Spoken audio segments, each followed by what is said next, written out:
Good evening dear student. आज हम बात करेंगे चैप्टर 9 के एग्जाम्पल नंबर 4 में। तो चलिए देखते हैं एग्जाम्पल नंबर 4।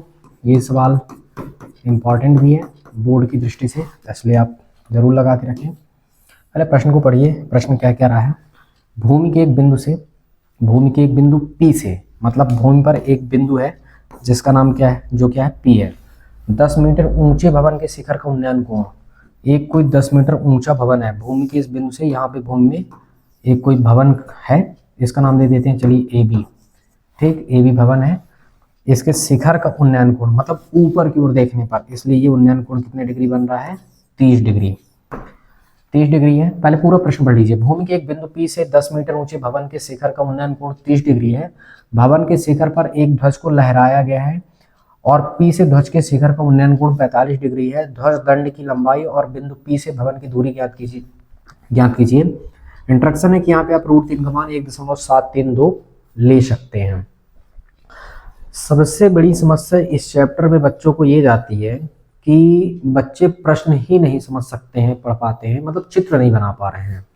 चित्र न बना पाने का सबसे बड़ा कारण ये होता है कि प्रश्न को वो अच्छे से पढ़ते नहीं हैं। प्रश्न को 1 से 2 बार 3 बार आप बहुत ही अच्छे से पढ़िए। पहले मैं कैसे पढ़ के चित्र बना रहा हूँ, ये इस चीज को सबसे पहले फोकस करिए आप, और फिर देखिए कि आप कैसे बनाएंगे। तो चलिए हम देखते हैं। पहले देखिए प्रश्न क्या बोल रहा है। भूमि के एक बिंदु से, मतलब यहाँ पे भूमि है, ये क्या हुआ आपका भूमि। तो ये भूमि पर एक बिंदु क्या है? P है। भूमि के एक बिंदु P से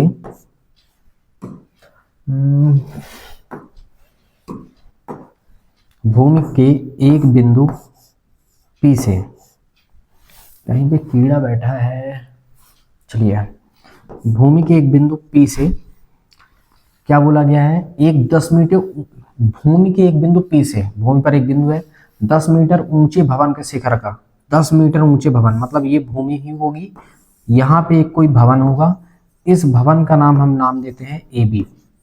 ये भवन का नाम हमने क्या दिया? AB। अच्छा, इसकी ऊंचाई कितना बताया गया है? 10 मीटर। तो आप यहाँ पे लिखेंगे कितना?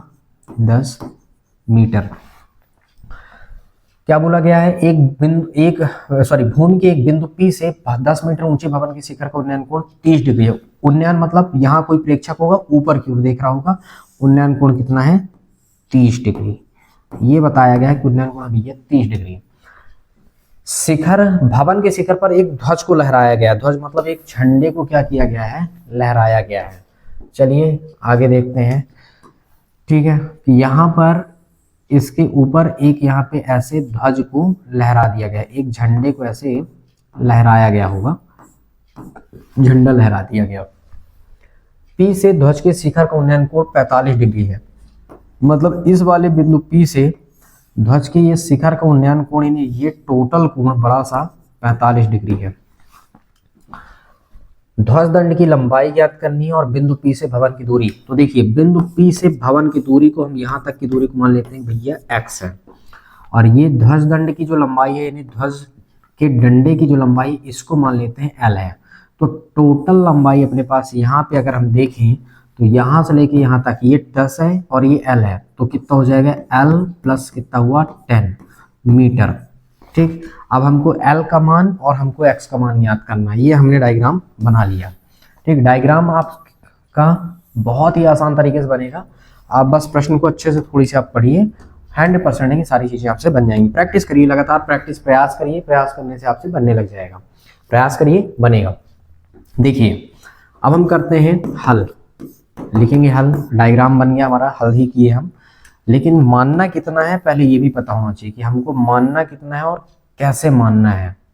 तो चलिए हम देखते हैं, बात करते हैं कि कैसे और क्या मानना चाहिए आपको, किस हिसाब से माना आप लिखेंगे। मैं इसको यहाँ से करता हूँ। देखिए क्या बोला है? ध्वज दंड की लंबाई, तो आप सिर्फ इतना, जितना लास्ट में पूछता सिर्फ उतना लिखना है। आप मानेंगे माना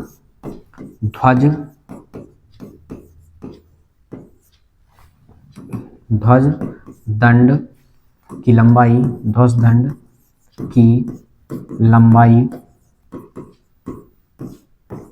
L मीटर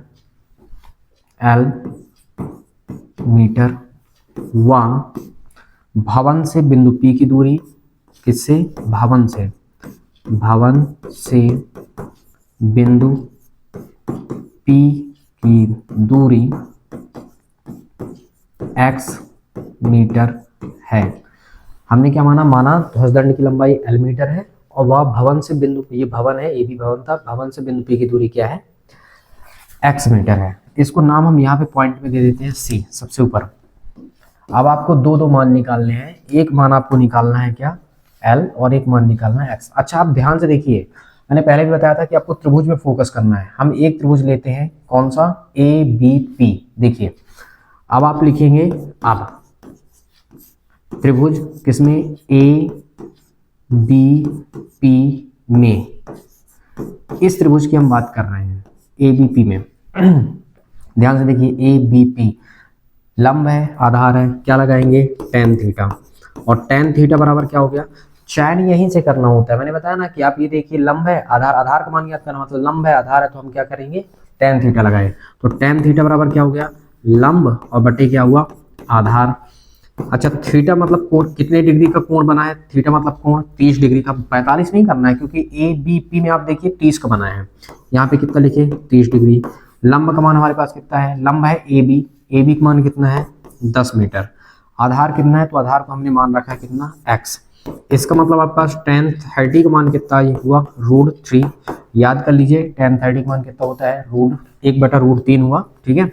और ये कितना हुआ, 10 बटा कितना हुआ, x। इसका गुणा इससे, इसका गुणा इससे, तिरक गुणा हुआ, तो x बराबर कितना आ गया, इसका गुणा इससे, इसका गुणा इससे, कितना हो गया, 10√3। चूंकि बताया गया है, इंस्ट्रक्शन पे है कि आप √3 का मान कितना रख सकते हैं, 1.732 रख सकते हैं, अगर रखना है तो, ठीक है, बता दीजिएगा। चूंकि √3 का मान होता है 1.732, ये है। यानी आपके पास x का मान कितना निकला, 10 का गुणा कर दोगे आप तो कितना हो जाएगा, 17.32 मीटर। ये आपका क्या आ गया, भवन से बिंदु P की दूरी, ये निकल गया। अच्छा, ये निकलने के पश्चात हम बात करते हैं, अभी हमको चाहिए क्या, L का मान, यानी लंबाई। तो चलिए हम इधर कर लेते हैं, एक और त्रिभुज लेते हैं।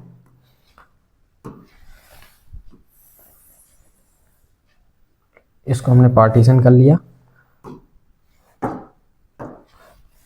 आपको ध्यान होना चाहिए कि इसके नीचे आप लिखेंगे, देखिए एक बड़ा सा त्रिभुज दिखेगा आपको CBP में, त्रिभुज किसमें, त्रिभुज CBP में।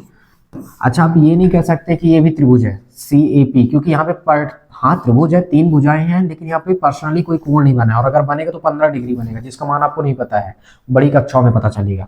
तो देखिए कौन सा त्रिभुज, त्रिभुज CBP में हम क्या लगाएंगे, ये पूरा लंब है, आधार है, तो tan थीटा, tan ही तो लगाना है आपको, tan थीटा बराबर क्या हुआ, लंब बटा आधार।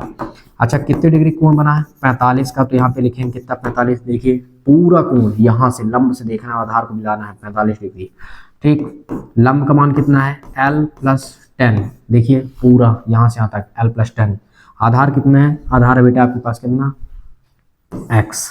tan 45 का मान कितना होता है, 1, और ये कितना हुआ, L+10, और अपॉन आपके पास x का मान कितना है, x का मान अभी हम निकाले हैं। अच्छा, x का मान अपन 2 निकाले हैं, आप देख सकते हैं, चाहे आप 10√3 रख दीजिए, चाहे आप ये वाला मान रख लीजिए, और चाहे आप ये रख लीजिए।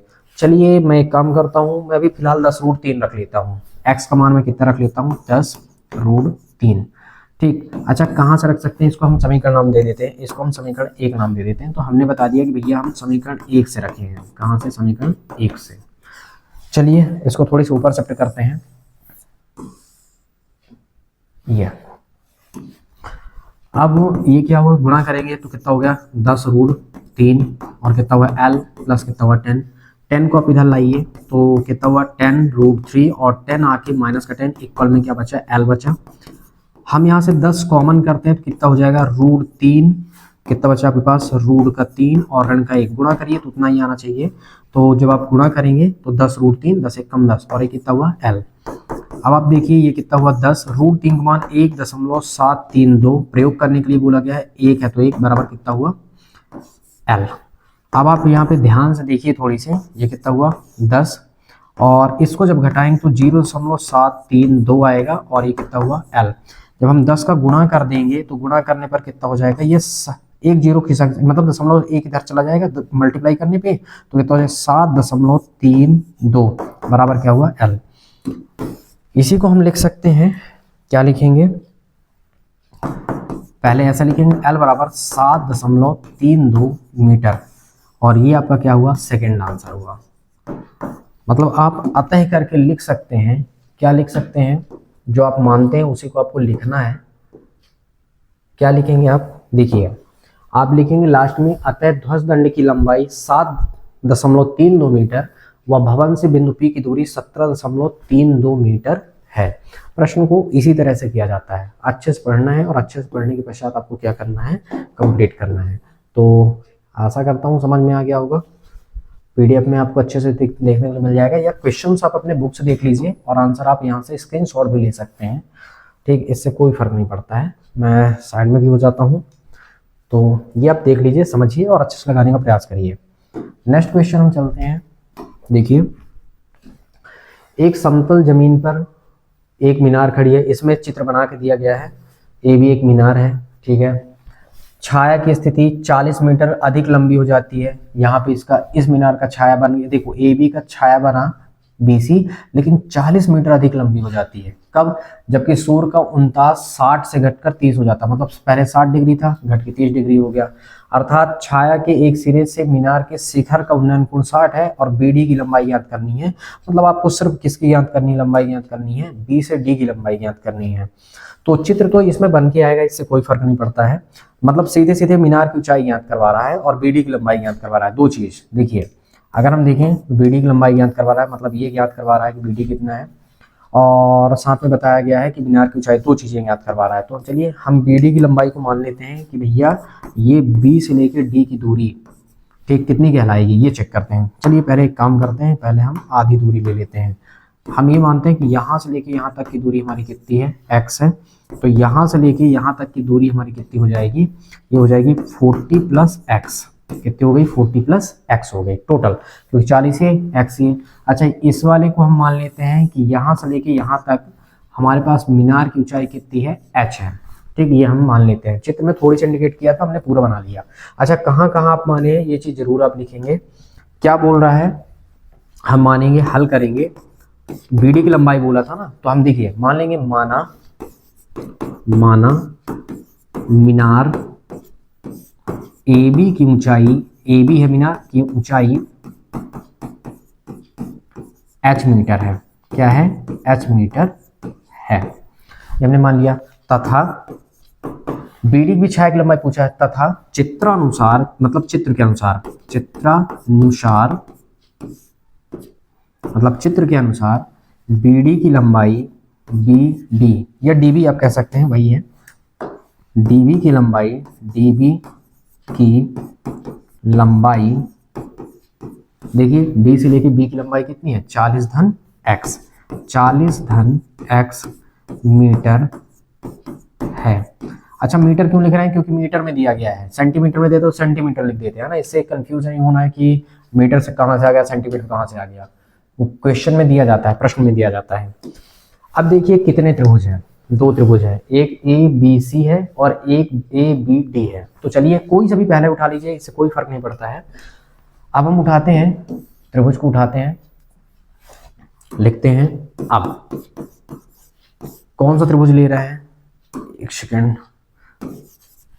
कम दिखाई देगा, ये ब्लैक से लिखता हूँ। त्रिभुज हमने क्या लिया, हाँ, अगर हम बात कर रहे हैं त्रिभुज हमारे पास कौन सा है, ABC, त्रिभुज किसमें है, ABC में, त्रिभुज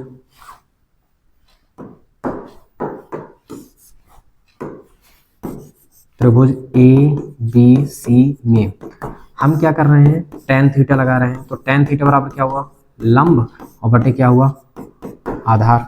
कितने डिग्री का कोण बन रहा है, तो ABC वाले में फोकस करिए, जब मैंने नाम लिया तो ABC को आप फोकस करिए, 60 डिग्री का बना है, तो यहाँ पे आप क्या लिखेंगे, 60। लंब क्या है, तो लंब हमने h माना है, आप चित्र में देख सकते हैं h है। आधार, आधार छोटा सा है, x है, ये मेरा h है और ये मेरा x है।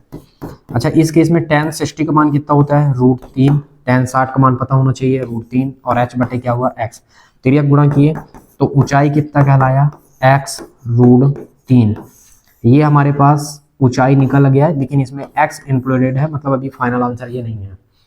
अच्छा, ये समीकरण 1 मान के हम छोड़ देते हैं। आपको नीचे लिखना है इसके, मैं आपको दिखाने के लिए बगल में लिख रहा हूँ, आपको लाइन खींच के डिजाइन नहीं देना है, बगल में आप भी लिख लिए। नेक्स्ट केस अगर हम बात करते हैं, देखिए एक और त्रिभुज आपके पास दिख रहा है, बड़ा सा त्रिभुज है ए बी डी में, ठीक 30 डिग्री का कोण बना है। त्रिभुज किसमें? त्रिभुज ए बी डी में। हम फिर से लगाएंगे इसमें भी tan थीटा। tan थीटा बराबर क्या हुआ? लंब और बटे क्या हुआ? आधार। इसमें लंब का काम कौन कर रहा है? ए बी, मतलब अगर आप चाहें तो ऐसा भी लिख सकते हैं कि हाँ लंब का काम ए बी कर रहा है, आधार का काम कौन कर रहा है? बी डी कर रहा है, ऐसा भी आप लिख सकते हैं, ज़्यादा अच्छा होगा फिर। tan थीटा स्टेप जरूर दिखाइएगा। कितने डिग्री का कोण बना है बेटा? 30 डिग्री का बना है। देखिए पूरे में 30 का बना है। ए बी का मान कितना है? एच ही है। बी डी का मान कितना है? 40 धन एक्स है। देखिए पूरा वहां से लेके वहां तक 40 धन एक्स। tan 30 का मान कितना होता है? तो tan 30 का मान हुआ 1/√3, और ये कितना कहलाया? h, और ये कितना हुआ? 40 और धन क्या हुआ? x। इसका गुणा इससे, इसका गुणा इससे, जब आप गुणा करेंगे तो देखिए 40 का इससे पूरा होगा तो कितना हुआ? 40 धन x एक के साथ हुआ है, लेकिन इसके साथ करेंगे तो h√3 हो जाएगा, h√3। इस केस में कितना हुआ? 40 धन x बराबर h के जगह में, देखिए h की जगह में x√3, ये जो h है ना, इसके जगह में हमने क्या लिखा? x√3, और ये हमारा √3 पहले से है। अच्छा, ये कहाँ से आया? h के जगह में ये मान कहाँ से आया? समीकरण 1 से। समीकरण 1 से साइड में जरूर आप बताएंगे, अगर आप प्रयोग किए तो जरूर बताइए। देखिए h की जगह में x√3 हमने यहाँ पे रख दिया। अब देखो ये कितना हुआ? 40 धन x, ये कितना है? x, और √3 से √3 का गुणा होगा तो कितना हो गया? 3 तिकाई 9, और 9 किसमें बन जाएगा? 3 का। ठीक है, या फिर ऐसा समझिए कि √3 से √3 का वर्ग कितना हो गया, मतलब मल्टीप्लाई हुआ तो कितना हो गया? 3, समान संख्या के साथ। जैसे 3 तिकाई ये ऐसा हुआ है, 3 तिकाई 9, और ये आपके पास कितना हुआ? 3 का स्क्वायर, स्क्वायर से रूट कैंसिल, तो कितना है? स्क्वायर से कट जाता है, बचा कितना? 3 बचा। ठीक, कुछ चीजें हमको पता होना चाहिए, वर्गमूल याद कर लीजिए, ये तो नॉर्मल सी बात है आपके लिए। अब देखिए x को उधर ले जाओ तो कितना हो गया? 40 बराबर कितना हुआ? सॉरी 40, और कितना हुआ? 3x, और ये उधर जाके कितना होगा? ऋण x, बराबर उधर जाते चिन्ह चिन्ह। 40 बराबर कितना हुआ? 20x, अरे सॉरी 20x नहीं, 2x। मैं फाइनल आंसर ही बता रहा था। अच्छा, x बराबर कितना हुआ? गुणांक बटे में चला गया तो 40 बटे कितना हुआ? 2, डिवाइड कितना आ गया? 20, यानी x का मान आपके पास कितना निकल के आ गया? 20 मीटर। ये आपके पास x का मान आ गया। तो ये जब x का मान आ गया तो इस केस में अगर हम देखें तो चलिए मैं इसके नीचे लिख देता हूँ, यहाँ पे लिखता हूँ। ठीक, तो आप लिख सकते हैं, ठीक, अतः मीनार की ऊंचाई, मीनार की ऊंचाई हमारे पास कितना था बेटा? हमने क्या माना था? मीनार की ऊंचाई h मीटर।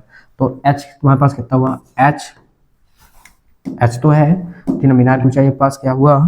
h, तो आप यहाँ पे लिख दीजिए, ये हुआ h। अच्छा, h बराबर तुम h माने तो h का मान कितना है? x√3। कहने का ये मतलब कि h बराबर x का मान हम जब ट्रांसफर करेंगे तो x का मान जब रखेंगे तो कितना हो गया? 20√3 मीटर। m का मतलब मीटर, ये पहला आंसर।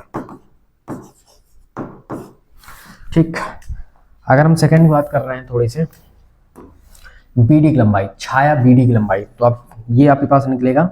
आप चाहो तो इसको पहला नंबर दे सकते हो कि अतः ये पहला नंबर है, और अब सेकंड नंबर BD की लंबाई, BD की लंबाई। अच्छा, BD की लंबाई आपने क्या माना था चित्रानुसार?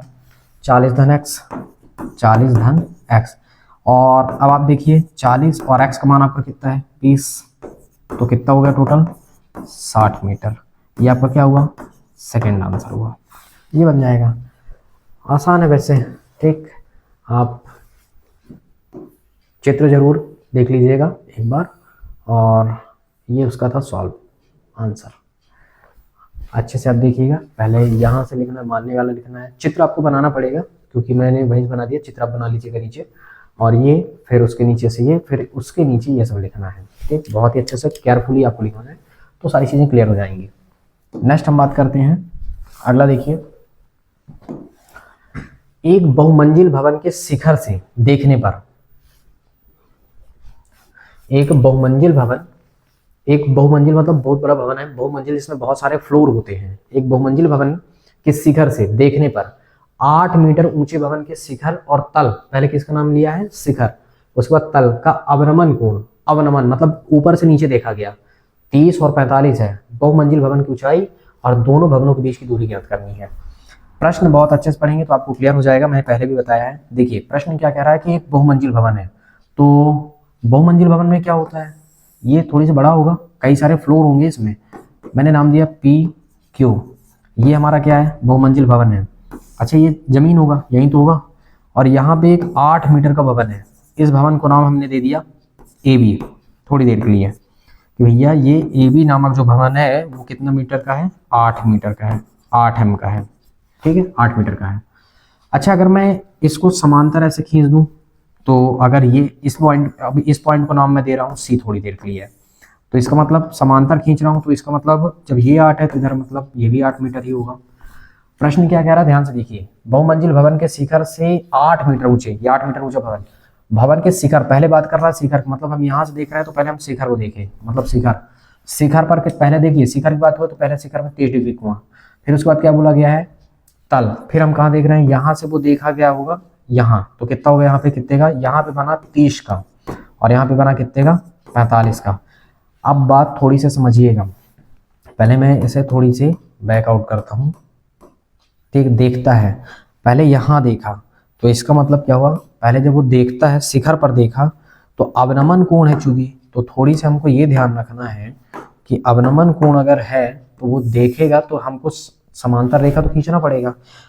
आप 9th में पढ़े होंगे एकांतर कोण, तो ये वाला कोण रियल में ये कोण 30 डिग्री बना, तो जब ये 30 बना तो इसका मतलब ये भी 30 बन गया, इसलिए लेते भले नहीं हम इसे, लेकिन इसे निकालते हैं, लेकिन चित्र में थोड़ी सी दिखाना जरूरी है, चित्र में दिखाना पड़ेगा, ठीक। मान लीजिए टीचर्स नंबर काट दिए तब तो दिक्कत होगी, इसका मतलब ये है।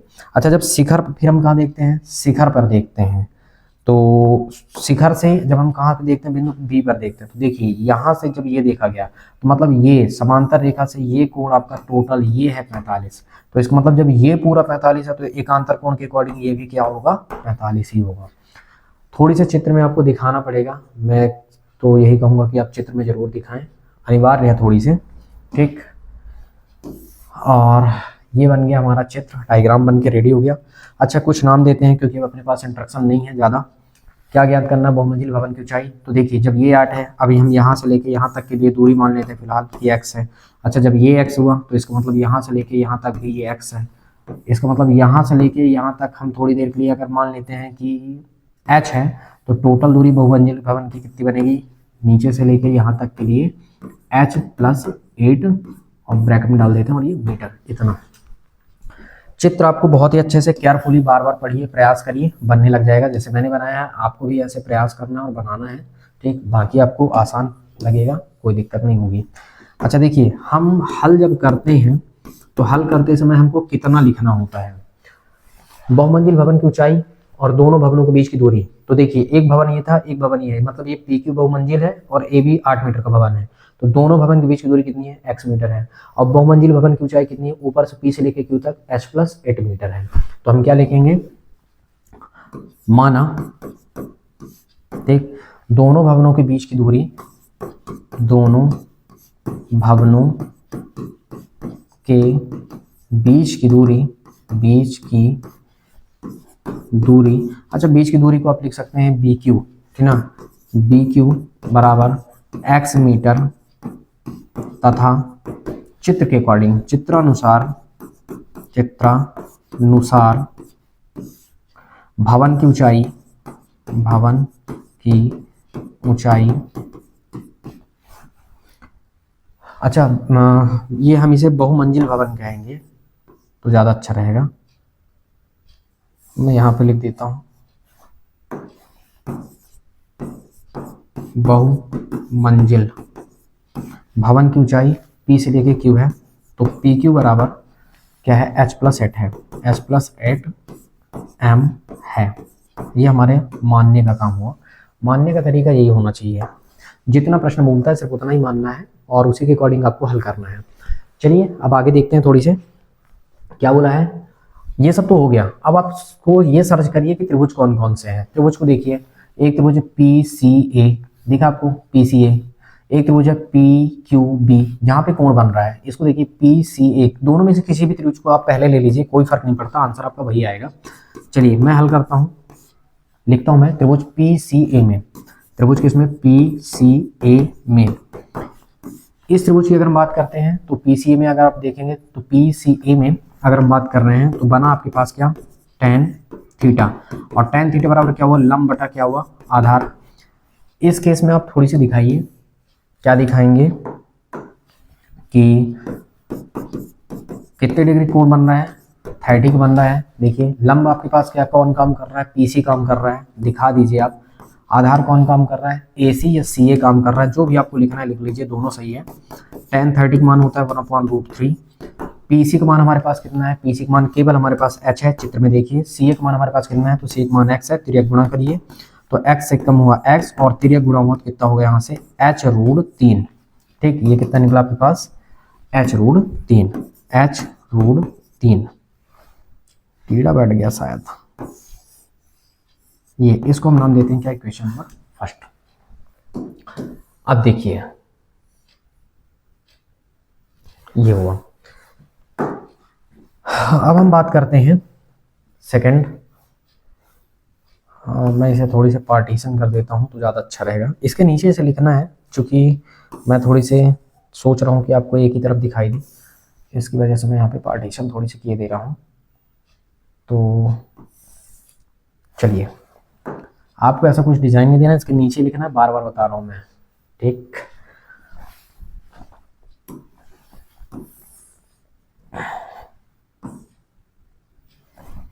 चलिए देखिए, हाँ एक त्रिभुज तो हमने ले लिया, एक त्रिभुज हमारे पास पी क्यू बी, त्रिभुज किसमें, त्रिभुज पी क्यू बी में।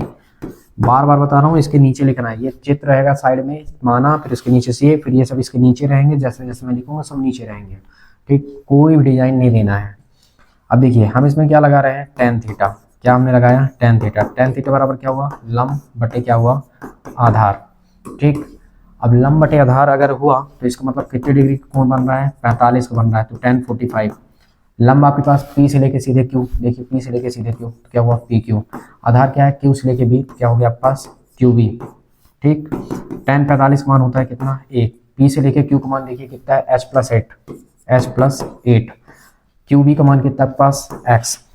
अगर आप तिर्यक गुणा कर रहे हैं तो कितना हुआ, x बराबर, x से कम x बराबर कितना हुआ, h+8। अब आप देखिए x की जगह में आप क्या लिख सकते हैं, h√3। इस x की जगह में आप लिख सकते हैं h√3। तो हमने क्या लिखा, h√3 बराबर h और धन का कितना हुआ आपके पास, ये 8 हुआ। अच्छा, ये हम कहाँ पे x से हम कहाँ से लिखे हैं, तो आपको बताना पड़ेगा हम कहाँ से लिखे हैं, समीकरण 1 से। कहाँ से हमने लिख लिया, समीकरण नंबर 1 से। अगर हम देखें तो इसको हम अगर इधर ला रहे हैं तो h रूट कितना हुआ 3 और ये कितना हुआ माइनस का h और बराबर में कितना हुआ 8। अगर मैं h कॉमन करता हूं तो कितना बच रहा है, √3 और ऋण का 1 बराबर कितना हुआ 8।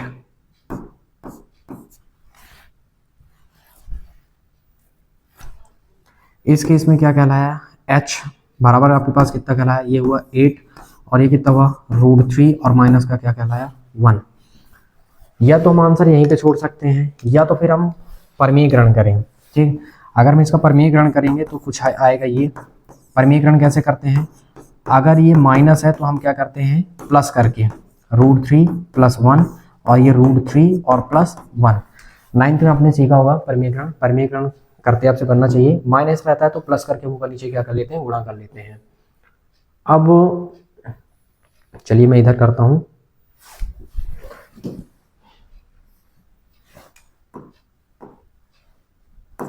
इस केस में जब आप करेंगे तो देखिए क्या आया, h बराबर ये 8 है, 8 ब्रैकेट में क्या रहेगा √3 धन 1, √3 धन 1। अब देखिए a minus B a plus B, तो क्या होता है a प्लस बी और ये a minus B a plus B, तो a square minus B square, मतलब आपके पास क्या हुआ √3 का स्क्वायर और -1 का स्क्वायर। यहाँ पे आपको साइड में बताना होगा क्योंकि a प्लस बी और a माइनस बी जो होता है वो a square minus B square के बराबर होता है। इस केस में h बराबर कितना हुआ 8 और ये कितना हुआ √3 धन 1 और नीचे देखिए √3 वर्ग करेंगे तो 3 और ऋण का कितना हुआ 1। इस केस में h बराबर कितना हो गया 8 और यहाँ से हुआ क्या √3 और धन का 1 और ये कितना कहलाया घटने के पश्चात कितना हुआ सॉरी 2 कट गया 2 कम 2 4 को 8। इसका मतलब ये कट गया क्या h बराबर किस में आ गया h बराबर आ गया पास 4 और √3 और धन का 1। ये आपका फाइनल आंसर बनेगा। ये आपका मीटर में आप डाल दीजिए, ये आपका एक आंसर आ गया। मतलब बहुमंजिल भवन की ऊंचाई जो सॉरी फाइनल आंसर नहीं बन सकता ये, ठीक है, क्योंकि बहुमंजिल भवन की ऊंचाई अपन को ज्ञात करनी है और बहुमंजिल भवन की ऊंचाई क्या है h+8 है, मतलब h का मान अभी हमको ट्रांसफर करना पड़ेगा। चलिए देखते हैं आगे, इसको मैं और शिफ्ट करता हूँ थोड़ी से।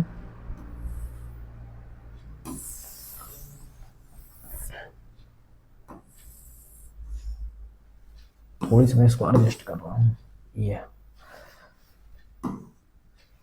ठीक। अच्छा देखिए, अगर हम बात करें,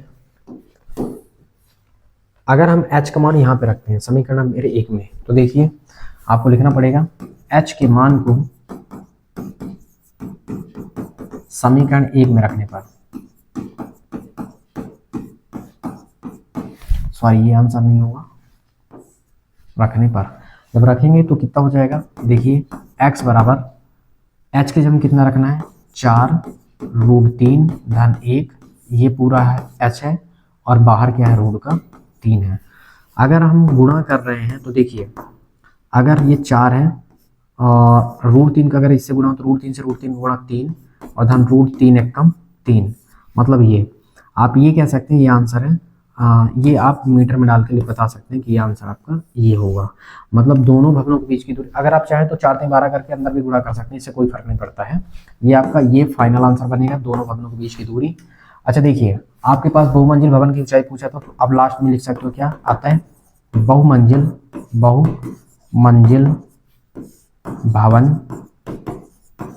की ऊंचाई, और बहुमंजिल भवन की ऊंचाई आपके पास क्या है h+8 है।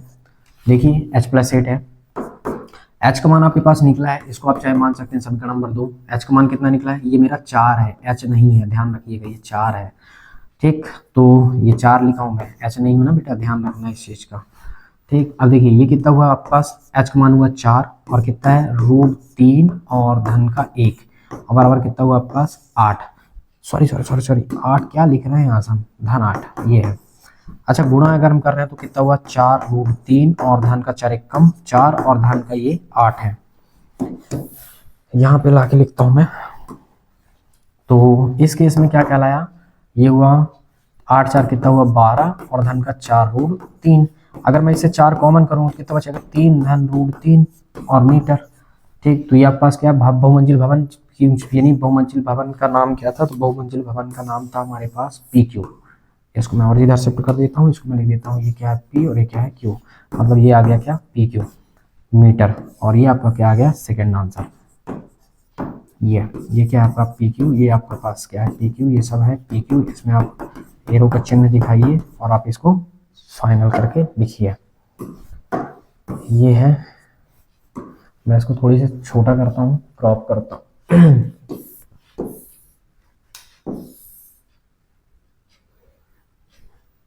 ये है, तो पहले आपको कौन सा लिखना था, ये लिखना था। मैं इसको और शिफ्ट कर सकता हूँ, इसको मैं कर देता हूँ कि आपको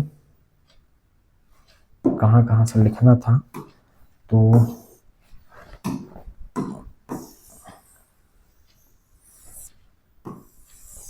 ये आपको यहाँ पे लिखना था। चलिए हो गया, ठीक है, कोई बात नहीं, आपको इतना पता होना चाहिए कहाँ पे क्या लिखना है।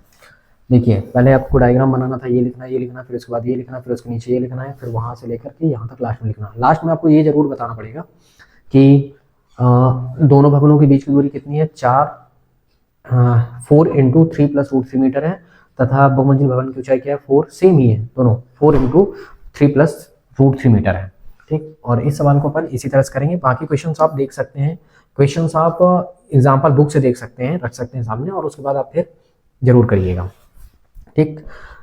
आप अच्छे से देख लीजिए, ठीक। बाकी फिर अपन एक लास्ट क्वेश्चन और देखते हैं, लास्ट समझो सबसे अच्छा क्वेश्चन है। अच्छा, चूंकि अब एग्जाम्पल में, हाँ एग्जाम्पल के सवाल है तो एग्जाम्पल में चित्र बनाया है, इसलिए मैं आपको समझाने के लिए ले लिया हूँ चित्र। देखिए एक नदी है, ठीक है, हम क्या मानते हैं, क्या बताया गया, एक नदी है, नदी के पुल के एक बिंदु से, नदी पर एक बिंदु ले लिया है, पुल ले लिया है, ठीक है, मतलब ये पुल बना दिया, देखिए यहाँ से नीचे से पानी वगैरह बह रहा होगा, ये पुल है, ये नदी पर एक कोई क्या ले लिया है, बिंदु लिया है, नदी पर यहाँ पे एक क्या है, नदी पर एक कोई बिंदु पी है, ले लिया है वो अपने हिसाब से एक बिंदु पी, नदी के सम्मुख किनारों का अवनमन कोण, अवनमन मतलब किनारे किनारों का अवनमन कोण, जहाँ से पानी निकल रहा है किनारों का अवनमन कोण कितना बन रहा है, पता है कि 30 और कितना बन रहा है, 45 बन रहा है, ठीक है। फिर क्या बोला है, यदि पुल के किनारों से 3 मीटर की ऊंचाई पर हो, पुल जो है किनारों से क्या 3 मीटर की ऊंचाई पर है, तो नदी की चौड़ाई ज्ञात करना है कि मतलब नदी ये कितने पानी कहाँ से कहाँ तक निकल रहा होगा। ठीक, तो चलिए मैं इसका डायग्राम अलग से शो अप करता हूँ। चलिए मैं फ्रेम करता हूँ। मान लीजिए कि ये पुल है और इस पुल पर यहाँ पे एक, ठीक है, एक बिंदु क्या है, पी है, और जैसे ये बना है, अब नदी मान लेते हैं कि ये नदी है, कॉर्नर पॉइंट है, ये ए है और ये हमारा क्या है, बी है, ये नदी है, ठीक है, और ऊपर उठाता हूँ मैं थोड़ी से, ये नदी है, इतने से ये चौड़ाई है कुल मिला के नदी की ए, और ये वाला पॉइंट क्या अपना बी, यहीं से पानी क्या हो रहा है, प्रवाहित हो रहा है, मतलब निकल रहा है। अब यहाँ से बताया गया कि एक बार अवनमन कोण इन दोनों को मिलाने पर, इधर का अवनमन कोण किसी भी तरफ लिख दीजिए, एक बार अवनमन कोण 30 का बन रहा है, एक बार अवनमन कोण 45 का, तो देखिए इस केस में क्या हुआ, ये रेखा जमीन की है और ये रेखा क्या होगी, क्षैतिज रेखा, मतलब ये रेखा कहलाएगी, तो ये जमीन के समांतर होती है, तो ये और ये कोण दोनों आपस में क्या होंगे, बराबर होंगे, ये वाला कोण आपस में क्या होगा, बराबर। अवनमन कोण में कोशिश करिएगा कि आप डायग्राम जरूर बनाइए, मैं आपको इस चीज़ के बारे में जरूर कहूँगा कि अवनमन कोण में आपको अवनमन का डायग्राम जरूर बनाना होगा, थोड़ी सी कोशिश कर लीजिएगा, ठीक। अब देखिए बताया गया है कि कुल मिला के ये बता रहा है कि भैया पुल से यहाँ से नदी से पुल की जो ऊंचाई वो कितनी है, 3 मीटर है। इस पॉइंट को अगर हम मान लेते हैं क्या, डी ही मान लेते हैं, आपको पूरा जरूरी नहीं कि आप इस तरह फ्रेम करें, आप ऐसे नॉर्मल फ्रेम कर लीजिए, है ना, कोई फर्क नहीं पड़ता इससे। अच्छा, यहाँ से लेके यहाँ तक की दूरी को हम क्या मानते हैं कि भैया एक्स है, और यहाँ से लेके यहाँ तक की दूरी को हम क्या मानते हैं भैया वाई है, और टोटल नदी की चौड़ाई यहाँ से यहाँ तक कितनी हो गई, एक्स प्लस क्या हो गई, वाई हो गई, ये हमने क्या किया, मान लिया। अब इस केस में जब हमने ये मान लिया तो इसका क्या मतलब हुआ, चलिए अब इसको अपन हल कर लेते हैं, नॉर्मल सा सवाल है, इसको हल कर लेते हैं, ठीक। तो नाम मैंने वही दे दिया जो एग्जांपल में पहले से मान के रखा है, मैंने वही नाम दे दिया। अगर आप चाहें तो इसमें भी मैं चित्र बना देता हूँ, जहाँ से आपको अच्छा दिखे आप वहाँ से बना लीजिएगा। ये यहाँ तक की दूरी x, यहाँ तक की दूरी हमने नाम दिया y, तो कुल मिला के यहाँ से लेके यहाँ तक की दूरी कितनी होगी, x प्लस वाई, यही तो नदी की चौड़ाई है जहाँ से पानी निकल के आ रहा होगा। अच्छा, ये 30 है तो इसका मतलब ये भी 30 होगा, और ये 45 है तो इसका मतलब ये भी 45 होगा, सिंपल सी बात है, ठीक है। तो चलिए अब हल करते हैं, दो त्रिभुज हैं, दोनों त्रिभुज को आप ले लीजिए, और क्या, हाँ क्या करेंगे अपन, हल। क्या बोला गया है, नदी की चौड़ाई ज्ञात कीजिए, तो आप क्या मानोगे, माना नदी की चौड़ाई क्या है, x प्लस वाई मीटर है, आपने ये लिख दिया। अच्छा, नदी की चौड़ाई को आप ए बी भी लिख सकते हो, अगर आपको लिखना है तो आप लिख सकते हो, क्या लिख सकते हो, ए बी बराबर, क्योंकि ए और बी ही नदी की चौड़ाई है, जिसको हम क्या लिखे हैं, एक्स प्लस वाई मीटर लिखे हैं। अच्छा देखिए, अब आपके पास डबल त्रिभुज है, दोनों त्रिभुजों को आप लेके चलिए, तो अगर हम देखते हैं एक त्रिभुज कौन सा है, देखो पी डी ए में, त्रिभुज किसमें, त्रिभुज पी डी ए में लगाना tan थीटा ही है, क्योंकि लंब है अपने पास, आधार है, तो हम क्या लगाएंगे, tan थीटा बराबर क्या हुआ, लंब बटे आधार। अच्छा, कितने डिग्री का कोण बना है, तो आपके पास बना है 30 डिग्री का कोण, तो हम यहाँ पे 30 लिखेंगे। लंब का मान कितना है, तो लंब आपके पास कितना दिया है, पीडी लिख सकते हो आप, और आधार कितना लिख सकते हो, डीए लिख सकते हो, पहले आप लिख ही लो। अब देखो इस केस में क्या कहलाया, इस केस में आपके पास tan 30 का मान हुआ √3 पीडी का मान अपने पास है 3, देख सकते हैं पीसीडी की दूरी 3 दिख रहा है, डीए का मान कितना है, तो डीए का मान अपने x मान रखा है, x, इसका गुणा इससे, इसका गुणा इससे, कुल मिला के x का मान कितना आ गया, 3√3, 3 त्रिकाई 9 नहीं करना है, 3√3 आएगा मीटर, ये आपके पास क्या आ गया, ये, इसको नाम दिया क्या, समीकरण नंबर 1। हाँ, अब इसके नीचे लिखना है, ठीक है, अब चूंकि मैं बगल में लिख देता हूँ, आपको नीचे ही लिखना है, ये ध्यान होना चाहिए, कहीं और मत लिखिएगा। नहीं, चलिए मैं इस चित्र को शिफ्ट करता हूँ यहाँ पे, ऐसा कुछ यहाँ पे शिफ्ट कर दिया मैंने। अब मैं इसके नीचे लिखता हूँ, देखिए त्रिभुज अब आपके पास एक बन रहा है PDB में, किसमें, PDB में। ठीक, हमने क्या बनाया, tan थीटा लगाए हम। tan थीटा बराबर क्या हुआ, लंब बटा आधार हुआ। तो tan का मान तो हमारे पास कितने डिग्री है, इधर 45 डिग्री है, हमने 45 डिग्री लिखा। लंब का मान तुम्हारे पास कितना है, तो लंब आप PD ही लिखेंगे क्योंकि वही है। आधार अब DB हो गया है, D से लेके B हो गया है। इसके नीचे लिखना है, मैं बगल में लिख देता हूँ। अब देखिए tan 45 का मान कितना होता है, 1 है। PD का मान कितना है, 3 है। और D से B का मान कितना है, y है। अगर हम तिर्यक गुणा करें तो कितना हुआ, y एक कम y, जा रहे हो, हाँ, y एक कम y और कितना हुआ 3 मीटर। इस केस में आपके पास, इसको आप मान लीजिए समीकरण नंबर 2। इसके नीचे लिखिएगा, मैं बगल में ही लिख दे रहा हूँ फिलहाल, आप इसके नीचे ही लिखिएगा तो ज़्यादा अच्छा रहेगा। चलिए मैं यहाँ पे लिख देता हूँ, ठीक, समझने का प्रयास करिए। आप इसको नीचे शिफ्ट करिएगा, इसको नीचे लिखना है आपको, ठीक है। नहीं, एक काम करता हूँ, मैं ही लिख देता हूँ। चलिए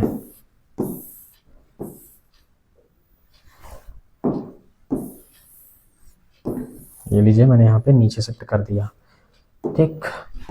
अब ये आपको लाइन खींचने से बच जाएंगे आप। इस लाइन को भी मैं मिटा देता हूँ। इसके आप नीचे लिख लीजिएगा, क्या लिखना होगा आपको, देखिए आता है नदी की चौड़ाई। तो नदी की चौड़ाई आपके पास क्या है बेटा, AB था। तो AB बराबर क्या कहलाया, A से B की दूरी क्या थी, x प्लस वाई। तो जब आप x का मान रखोगे तो x का मान आपके पास कितना है, 3√3। देखो 3√3 समीकरण 1 से 3√3 और धन y का मान कितना है, केवल 3। इसका मतलब आपके पास AB ये 3 कॉमन कर लिए तो कितना हुआ, √3 और धन 1 मीटर। ठीक, यही आपका क्या है, नदी की चौड़ाई है। और लास्ट में आप लिख सकते हो, अतः नदी की चौड़ाई कितनी है, 3। अच्छा, इसको पहले 1 + √3 भी लिखा जा सकता है, इससे कोई फर्क नहीं पड़ता है, ठीक है। इस प्रकार से सवालों को हल करते हैं। कई बार प्रयास करिए, प्रैक्टिस करिए, यकीन मानिए बनने लगेगा। प्रयास के बिना संभव नहीं है, इसलिए आप लगातार प्रयास करिए। मैं भी आपके लिए प्रयास कर रहा हूँ कि आपसे बने, ठीक। और आप सवालों को देखिए अच्छे से और लगाने का प्रयास करिए। जब तक आप संघर्ष नहीं करेंगे तब तक आपको कुछ भी चीज़ नहीं मिलने वाला है बेटा, इसलिए आप बहुत अच्छे से प्रैक्टिस जरूर करिए, ठीक है। थैंक यू, आज के लिए बस इतना ही, समय भी काफ़ी हो गया है और फिर जल्दी मिलते हैं नेक्स्ट वीडियो लेक्चर पे। Thank you. नोट्स जरूर बनाइएगा, कई बार प्रयास करिएगा। सवाल ये काफ़ी अच्छा इंपॉर्टेंट है और अभी अर्धवार्षिक परीक्षा में पूछा भी गया था, इसलिए आप जरूर देखिए और अच्छे से जरूर लगाने का प्रयास जरूर करिएगा। Thank you. लाइक करिएगा, सब्सक्राइब करिएगा और बाकी बच्चों को भी शेयर करिएगा ताकि सभी को लाभ मिल सके, क्योंकि जिन बच्चों को दिक्कतें जा रही हैं वो बच्चे यहाँ से वीडियो लेक्चर से देख के सीख सकें। थैंक यू बेटा।